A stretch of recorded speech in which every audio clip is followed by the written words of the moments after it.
Salibonani balaleli, sithanda ukulamukela kuhlelo lwenu lwamaviki wonke lapho esihlangana khona sikhangela incwadi kaNkulunkulu iBhayibhili sindawonye. Ngilethemba selithe gwaqa lavula amabhayibhili enu labamba lensiba zokubhala.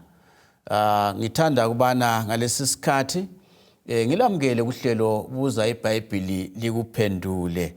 Njalo ngithanda ukuthi singakayikhatshana ngenzele amhlophe abathathu abathe bazuza imklomelo kumpendulo zembuzo esibuze kuviki eliphelileyo.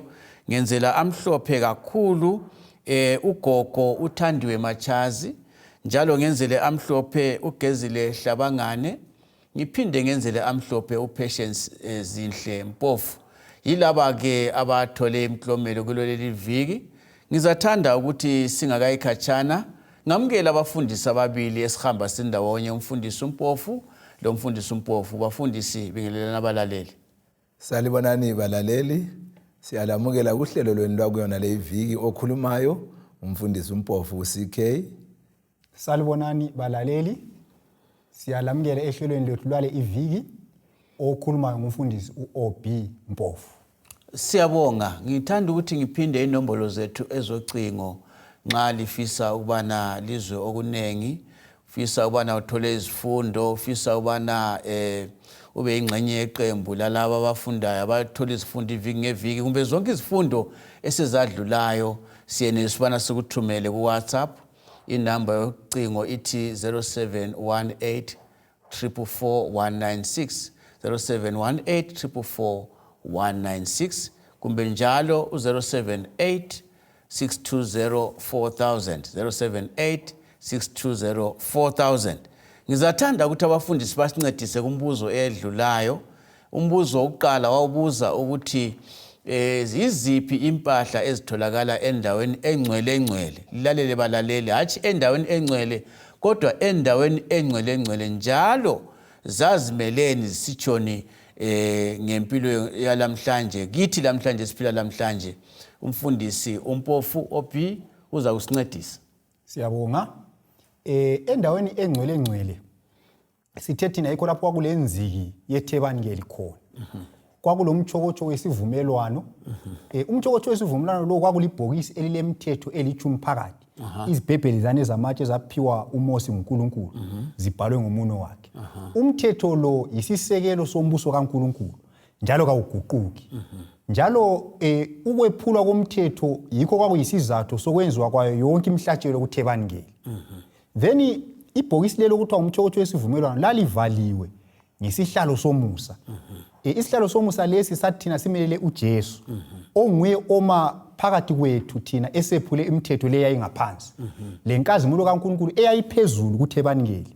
So uJesu nguye oma phakathi oyenza ukuthi ulaka lukaNkulunkulu lungathelwa phezulu kwethu ngenxa yezono zethu. Then ke phezulu kwesihlalo somusa lesi kwakulamakerubi amabili okuthiwa ngamakerubi asibekelayo. Amakerubi la asibekelayo ayithintana ngempiko phezulu, engathi akhotheme ekhangele phansi ngobuso etshengisa ukuhlonipha umthetho kaNkulunkulu. Njalo phakathi kwempiko zamakerubi ezazibambene phezulu kwakulenkazimulo kaNkulunkulu kumbe etshengisa ubukhona kaNkulunkulu okuthiwa yiShekinah glory. Yizo izinto ezasendaweni engcwele. Siyabonga mfundisi lokugcizelela ubana endaweni engcwele, hatshi endaweni engcwele balaleli. Ngithemba liyayibamba kahle indaba. Umbuzo wethu wayekucina wawubuza ngokuthi eligama lencwadi okuthiwa yiSong of Songs ngesikhiwa, ingoma ezingoma ngesindebele ngesikhiwa kuthiwa lithiwani lelo gama. Impendulo ithi yona Song of Solomon, Songs of Solomon kumbe Canticle of Canticles. Ngithemba lizwile impendulo. Landela uhlelo uzalifunda iBhayibhili ngendlela engcono lendlela elula. Bafundisi, asingeneni kusigaba sethu sesihlanu, sigaba 5. Yes. Sikhuluma ngendaba ekhuluma icebo losindiso ngemifanekiso. Lamhlanje sikhangele inkonzo yokubuyisana. Sithi siyabonga. Inkonzo yokubuyisana bathi bona ngesilungu the day of atonement.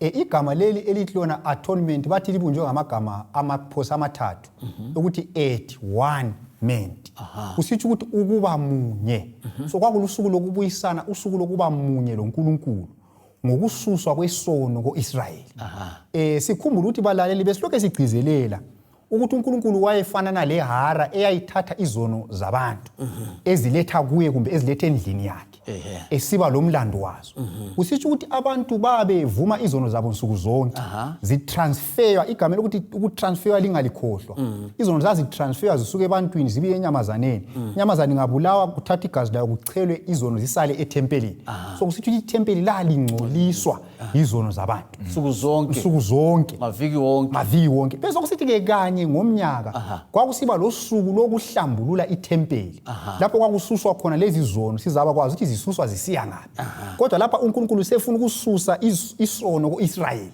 ukuthi abantu bahlale behlambulukile itempeli lakhe lihlale linjani lihlambulukile yilo lokuthiwa usuku lokubuyisana olwalusenziwa ngenyanga ngosuku lwesi-10 ngenyanga yesikhombisa the 10th day of the 7th month ku calendar yamaJuda kanye ngomnyaka yes Mfundisi mbani wayengena lapha siyabonga endaweni engcele lolu suku lwalubizwa futhi ngesiHebheru kuthiwa yiyom kippur so owayengena lapha kwakungangeni wonke abapristi kwakungena umpristi omkhulu kanye ngomnyaka nxa wayesenza le inkonzo yokubuyisana lokuvula indlela yokubuyisana wayesiza yena elenkunzi yomnikelo wakhe lemuli yakhe abuye futhi elenqama yomnikelo wesizwe sakwaIsrayeli nxa wayengena ke ukuthi ayekwenza lezi inkonzo wayeqala azigeze ukuze azihlambulule abe ngohlambulukileyo yena angazigeza ke abe segqoka izembatho ezingcwele angaqoka lezo zembatho ezingcwele ke uselungele ukuthi sengangena phakathi ukuthi ayeqhubekela phambili ngenkonzo yokubuyisana lokuvula indlela ukuthi kube khona ukubuyisana so nxa wayengena ke wayethatha ke inkunzi leyana esikhulume ngayo ukubana ke ibe ngumhlatshelo okuvula indlela yakhe lemuli yakhe ukubuyisana kwakhe yena loNkulunkulu ake sithi mfundisi khonapha nxa wayengangena engazange yenze lokho kuyini kwakungenzakala kuye okwakusenzakala ukuthi nxa wayengangena engakwenzanga lokho kwakusitsho ukufa kwakhe yikuza nanzelela ukuthi nxa wayengena ngalolo suku futhi kuyachiya ukuthi wayebotshelwa ibhera ukwenza ukuthi angangena kube lephutha lenzileyo labana abaphandle babe sebezizwa ukuthula kwebhera babe seyokwazi ukuthi sokonakele phakathi so kwakumele alungise wonke amanyathelo ukuze angene ngohlambulukile lakhona kukhona ukuthi kwakumele abotshwe ngentambo ukuthi nxa sokule kukhona okusokwenza babe emdonsela phandle bangangeni kunjalo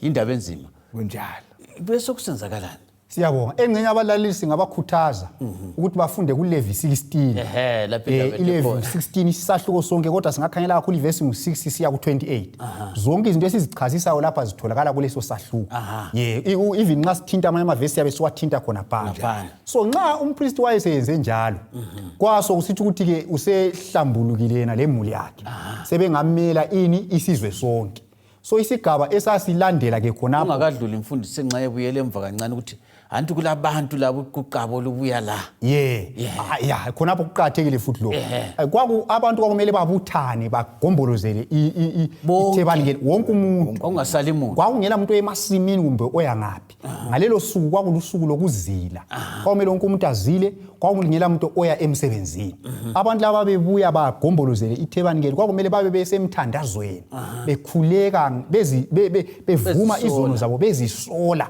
okuthiwa yi-affliction ngesilungu kwakumele kube njalo right kwakumele bakwenze lokho inkonzo ize iye njani iyephela yena umpriest ephakathi bona ngapha labo kabadlali hayi ngabe bengadlali ngoba kwakuyinto etsho ukufa abanye bathi usuku lolu kwakulusuku lokwahlulelwa ngoba kwakusithi ukuthi wena ungekela ukuvuma isono sakho uya njani uyabulawa kumbe uyakufa ngenxa isono sakho right nxa umpriest esegezile wenza umhlatshelo wakhe lemuli yakhe kwaso kumele athathe imbuzi ezimbili angathatha imbuzi ezimbili wayechaya inkatho abanye bajayele ukukhuluma ngoyedi labothela laba ukuthi nxa kuphoswa kwakulendlela laba bechaya inkatho ngo-Urimu labo-Thumimu amatshe amabili ngaleso sikhathi so kwakuthi engathatha imbuzi ezimbili kwakumele achaye inkatho, enye inkatho yayiwela embuzini kaNkulunkulu, enye iwela embuzini kaAzazeli.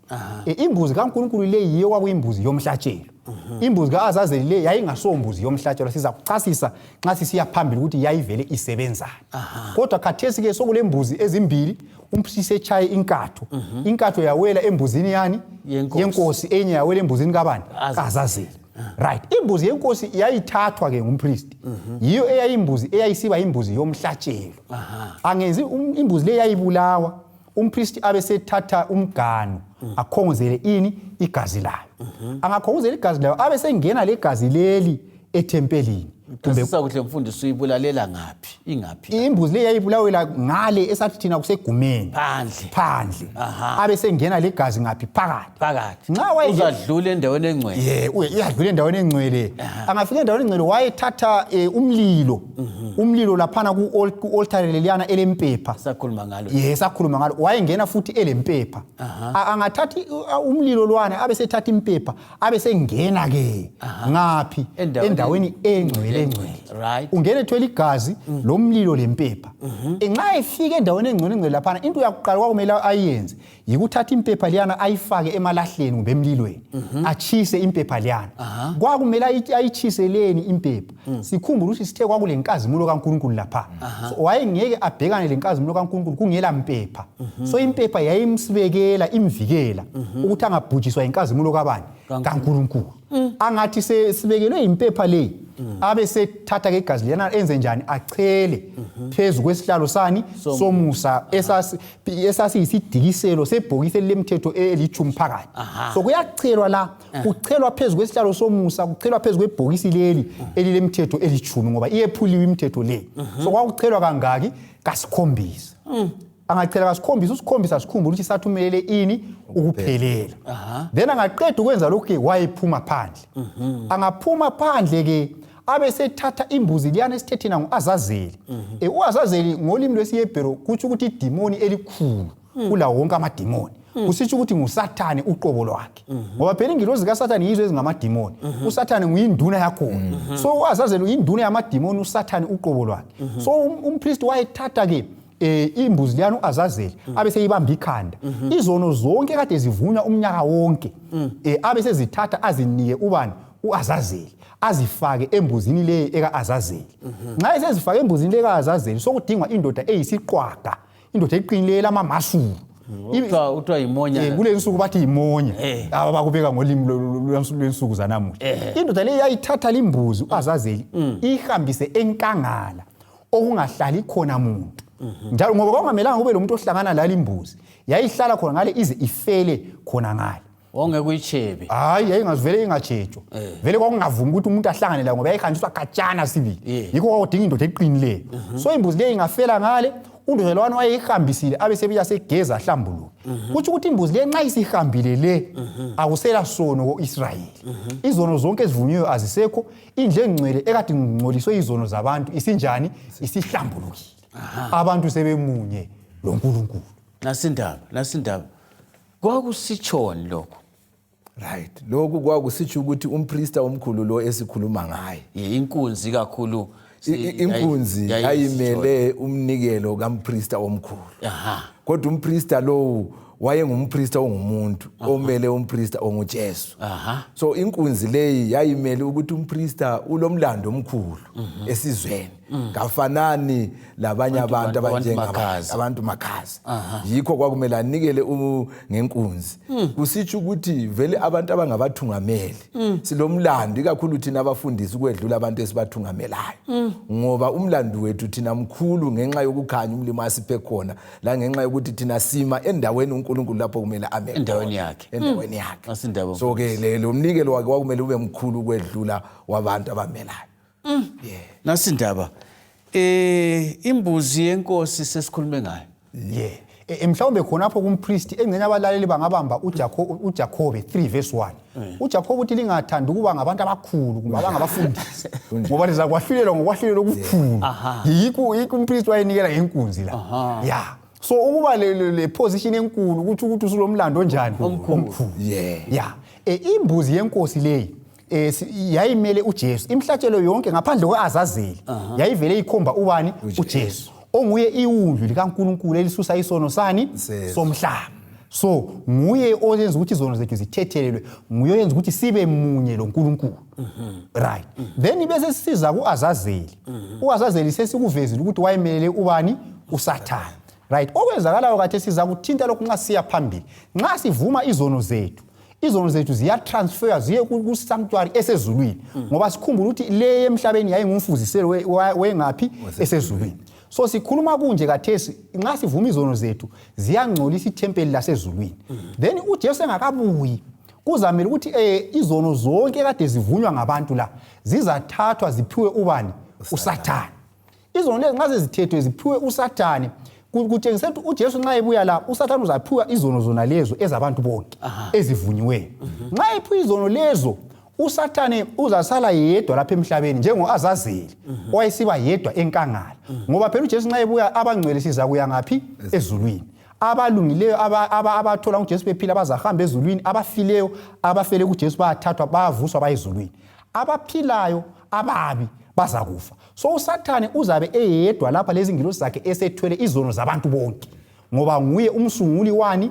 Wesono. So isono kuzamele siphiwe yena asale yedwa. Yikho Azazeli wayehamba yedwa ngaphi? Enkangala. Yindaba kaAzazeli yona. Right. Kusitsho ukuthi oyabe engavumanga izono zakhe ngesikhathi sisesekhona kuzamela ukuthi azimele yena. So ithuba yesilalo lesifundo esisithola lapha ukuthi isikhathi sisesekhona kasivume nini ukwenza ukuthi izono ziqutshele umnikazi onguye wasungula ukuhlubuka onguSathane. Akumelanga thina sibe yithi esithwala izono. Kunjalo. Lakhona ukuthi bafundisi kuthiwa imbuzi liyana yayimele isiwe enkangala. Lizakhumbula ukuthi kulesikhathi lapho uthola khona inkukhu ezimnyama emagangeni. Lahlwe ngabantu. Ukuthi uSathane uyakopa icebo likaNkulunkulu. Ukuthi kuthiwa nxa ulomnyama ukuhamba uthatha ikambogeza uthatha inkukhu. Angisaziboni kathesi kumbe indlela abantu sebezidlela ngazi. Lezinsuku abantu sebekwazi kakusebenzi bayakudla lokho. So ngithi mina uSathane ukuthi ekucineni isono sizasuswa singaphindi sibe khona ebantwini. Engcenye khonapho. Nxa uSathane uzasayigcina izono lezi okweminyaka eyinkulungwane. Ungafunda uSambulo 20 verse 1 to 3. Yikho iBhayibheli ikufanekisa ukuthi uyabebotshwe ngeketani esemgodini ongelamkhawulo. Ukuthi uyabe semhlabeni ongela simo, umhlaba omnyama kungela umuntu angamduhisa. Uzahlala khonapho for 1000 years. I1000 years zingaphela. Umuzi ongcwele iJerusalema entsha uzakwehliselwa lapha phansi nxa ufunda uSambulo 20 verse 10 usiya ku15. Then uNkulunkulu uzavusa abantu ababi. Nxa esevusa abantu ababi uzakwahlulela ukwahlulela kwakhe kokugcina. Nxa esiyahlela ukwahlulela kwakhe kokugcina uSathane labantu ababi labalungileyo bonke bazakhothama. Bathi uNkulunkulu ukwahlulela kwakhe kunjani? Uqondile. Kube sokusiza umlilo ozachisa uSathane lezoni lesono. Bazatsha baphele babe ngumlilo. Umhlaba usale usuhlambulukile ungasela sona. Mfundisi, ichibi lomlilo angithi kuthiwa lalungisela uSathane. Lengilosi. Kunjani manje abantu bayadingana. Right. Ichibi leli lalungisela uSathane lengilosi zakhe. Into eliyabe lifuna ukuyidiliza yisono. So yonke into eyabe ilesono ngaleso sikhathi izachiswa ilichibi lomlilo. Ngoba uNkulunkulu ufuna ukudila le ndaba yani yesono. Nxa kulabantu abale lezono zabo kuthi uthi bazaba ingcenye yokutsha lokho okade kungalungiselwa ngabona. Yike ngikudingayo mfundisi ukuthi akula muntu kade kumele aye khona hayi. Yikho uJesu wafa endaweni yesoni ukuthi isoni singajeziswa. Kodwa nxa umuntu eyalile uNkulunkulu ngekambambe ngani ngamandla, kodwa icebo lakhe yikusindiswa kwabantu bonke. Singakagqiba bafundisa ke sibuyeleni phandle laphana kulabana abantu abaningi abaphandle abakhulekayo. Mbonani ke siyithinte kancinyane sichasise. Ukuwayichasisa mfundisi. Abantu labana iningi likaIsrael bayakhuleka bayabubula ngezono zabo. Ake sithinteni kancane. Bona labana abantu nxa bephandle kwakungamelanga kube ngitsho lo yedwa ongena phakathi. Ngoba ukungena phakathi kwakusitsho ukuthi yena usefuna ukuzenza umpriest omkhulu wayesifa. So besala bephandle lapha babekhuleka bezilila ukudla bevuma zonke iziphambeko zabo. Nxa bezivumayo besenza njalo kusitsho ukuthi inkonzo ethatha indawo phakathi balabo futhi bahlanganyele kuleyo nkonzo.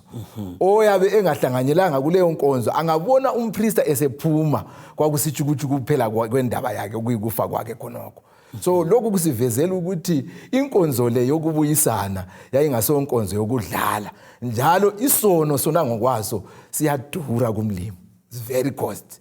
Kusitsho ukuthi uyabengenzanga yakhe ingxenye yena uza kufa nxa engafanga yena yedwa lemuli yakhe iyakufa. So ke kuqhakathekile ukuthi ngaleso sikhathi esinjalo labo bahlanganyele enkonzweni enjalo efana nayo. Siyabonga. Bafundisi, isikhathi sesifike emaphethelweni. Balaleli ngithemba ukuthi liyasilandela kulindaba silokho sigida phezukwayo indaba yokuhlanjululwa kwezono zethu lokuthi kuphetha ngani lizwile ukususwa kwazo. Kuvikela izayo sizayithatha njalo kakhulu ngakabanzi sikhangela uJesu njengompristi wethu ukuthi uthwala njani izono zethu. Ngifisa ukuthi lapho khona lapho izwa khona indaba le ungazithwaleli izono zakho. Vuma uJesu akuthwalele. Inkosi lomusa, yenkosi lothando libusise lapho lisizwa likhona ngemakhaya lasezindlini. Ngithanda ukuphinda inombolo zocingo 0718 444 196 sithintane khona lapho 0718 444 196 lo 078 620 4000 078 620 4000. Inkosi lomusa ilibusise. Siyabonga.